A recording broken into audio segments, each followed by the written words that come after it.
Figure incontournable du Trésor de TF1, Jacques Legros a mené plus d'une vie avant de rejoindre PAF.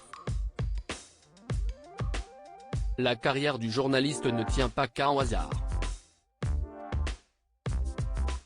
Qui aurait imaginé un jour le natif du Pas-de-Calais communiquer les nouvelles du monde chaque midi à près de 5 millions de spectateurs? Certainement pas le petit Jacques Legros qui, dans son enfance, ne brillait pas par ses bonnes notes. Avec l'école, ça a été le divorce au premier regard, raconte-t-il dans ses mémoires parus au mois d'octobre dernier. Le petit garçon préfère surtout la vie au grand air dans la petite bourgade de la Pugnoie et son odeur d'humus.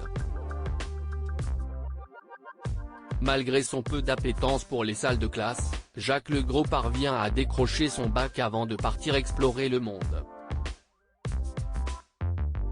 Son voyage commence à Paris où le magazine Détective lui confie des piges, souvent des histoires abracadabrantesques avec un peu d'érotisme à la clé. Là, le jeune homme s'inscrit à la fac de droit et se prend de passion pour la physique. Ce hobby studieux le mène vers son premier emploi, ingénieur civil à la Direction générale de l'armement. Au terme de 4 années de bons et loyaux services, Jacques Legros réalise son rêve d'enfant, devenir journaliste.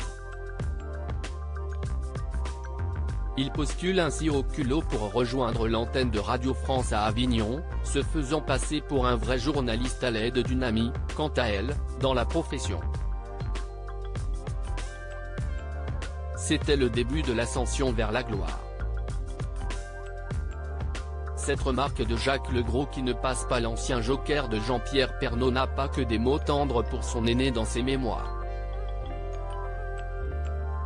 Au micro de Virgin Radio, la veuve du journaliste, Nathalie Marquet, dénonce une jalousie post-mortem et pointe du doigt le manque de respect du présentateur envers sa famille en deuil et les téléspectateurs du journal.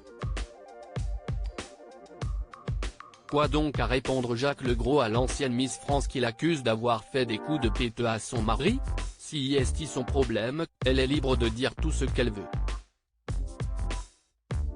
En interview avec Le Figaro, le présentateur du Trésor répond sans détour, « Ce qui me gêne toujours, si qu'on commente sans avoir lui. » Ni elle, ni l'intervieweur n'avaient lu le livre.